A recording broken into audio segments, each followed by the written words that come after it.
Hello everybody, welcome back. Today we're going to do another one of the simple pinstriping designs. I will be using this brush here. It's a scroller brush. It was made by Custom Shop. It was called the Black Magic No. 3.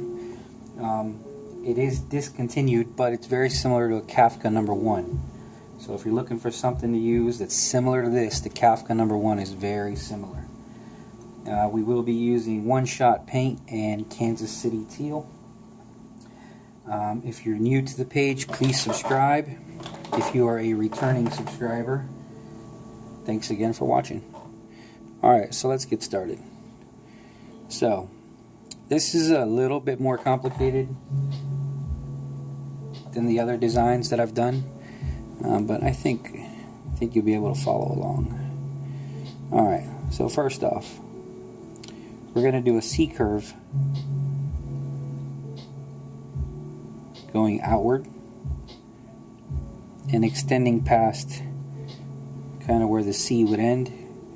Make the bottom part longer. We're going to mirror the other side as such.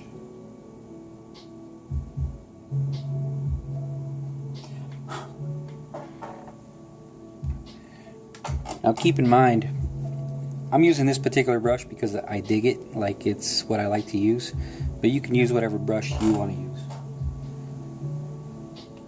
Whatever's comfortable for you. Now, we're going to bring this inward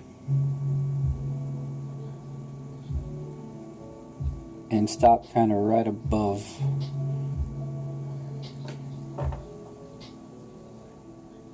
or right below the top part.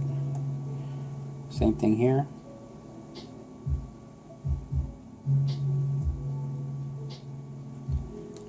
As such.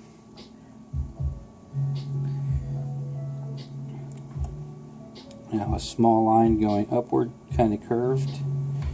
Same thing here. Now keep in mind, I'm going to make some moves that I wouldn't normally do because the camera's right there. I would normally go downward, but I can't really lean that way without getting in the shot.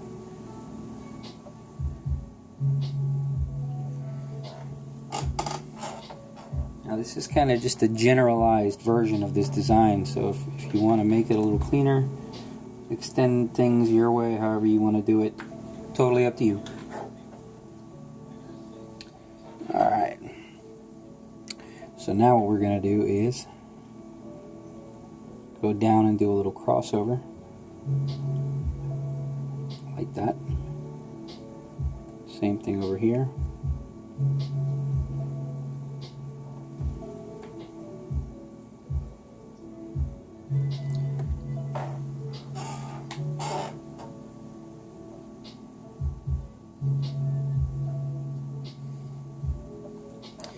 And we're going to do another C curve. It's going to pass the middle here and here.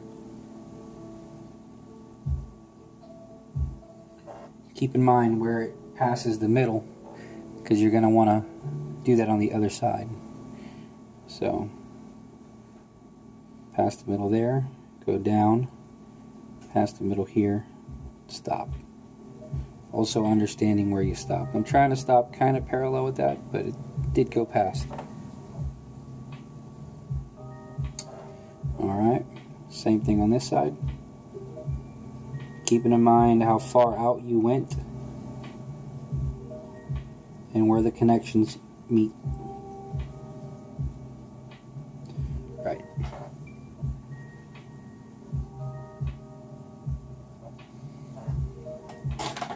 Next, we're just going to meet it at a point here. Now you can exaggerate this as far down as you'd like, but I only have so much camera space, so we're just going to stop it there. And I hope that's still in the shot. Yes, it is.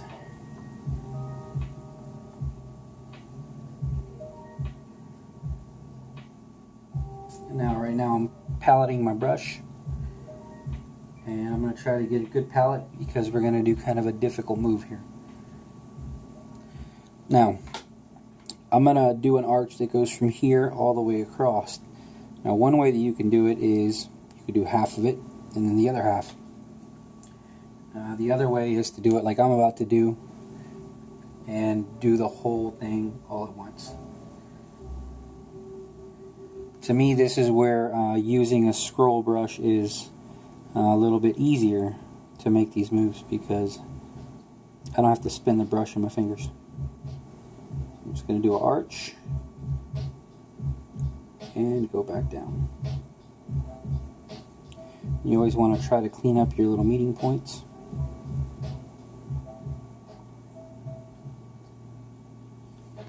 Right.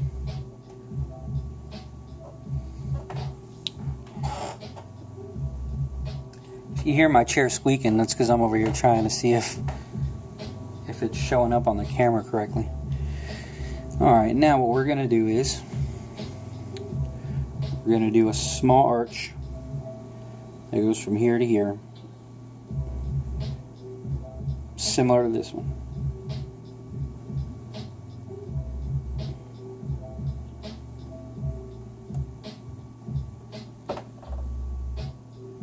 Right? Now we're going to do a C-curve going outward on either side. C-curve.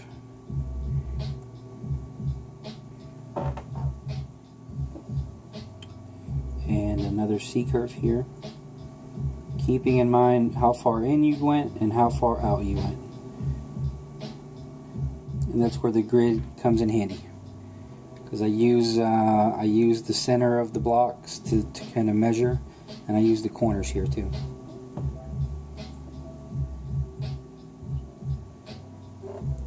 Now this side went out a little further than this side, so I'm just going to extend that.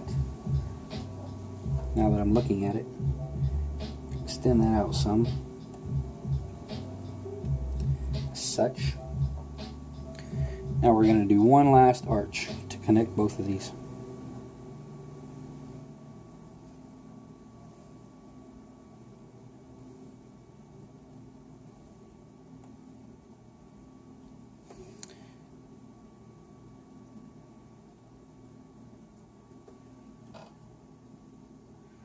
Try to clean up that little corner a little bit. Now, in cleaning up, I may have extended it out some more, meaning I might have to do it on the opposite side. It's always nice if you have nice meet-up points. Even if they do get kind of thick at that spot, it's better than them looking incomplete, in my opinion.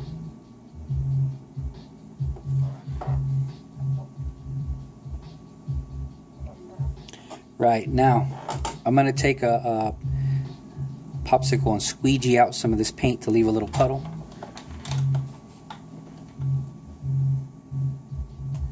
And I'm going to dab the back of my brush handle in there to be able to do some dots.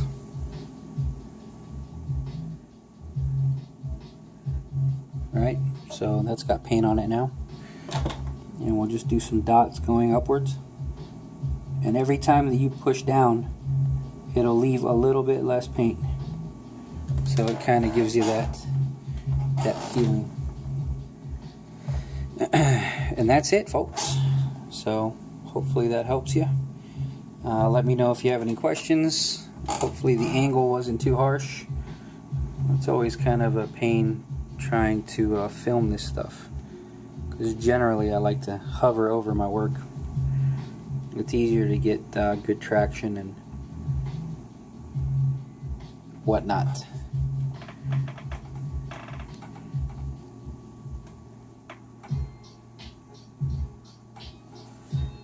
So there you go. Thanks for watching.